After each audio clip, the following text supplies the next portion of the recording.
occasionally you're reminded how you have to really pay more attention to your students to really figure things out. It's tough when you have a lot of students or you're also the head of department and you're distracted, but I think of our undergrad first year course at SOAS. One of them was Transcription Analysis. We felt that even though we're dealing with the rest of the world's music, which by and large is not, well, traditionally it isn't notated on 5-line staff with sharps and flats and stuff, and you don't care what key it's in, you know. If you're going to get a job in music these days at a university, you have to know that stuff. And we weren't sure what our students' futures were going to be one by one, you don't know. And I was not the undergrad admissions tutor very often, so only then do you really know the background of every student. You've looked at their papers.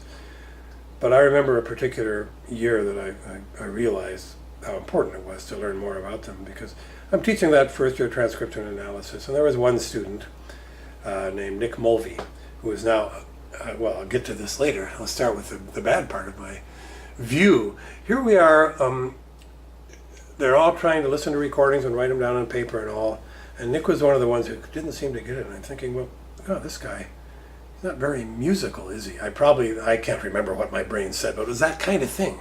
I'm thinking he's not going to be a great musician. Well, he was already a great musician. Once I finally began to hear him performing on his guitar, and also he played this instrument called a hang. It's a kind of I think some Swedish or Norwegian guy invented this. It's like a Jamaican steel pan, but cleverly tuned. He formed a band that just made amazing music on this. And later, he, with his singing and songwriting and plucking, I believe it was the Mercury Music Prize that he was put in for. Nick's a great musician. I had no idea of his background or his skills until maybe the third year, when it was time for a performance exam. And I got to hear him perform. And I suddenly realized, you know, you don't have to be able to write all this stuff on paper. Maybe he can now, for all I know, but at that time he was struggling with how meaningless that was for me to judge him that way, on that basis, you know. So that was a very good lesson. And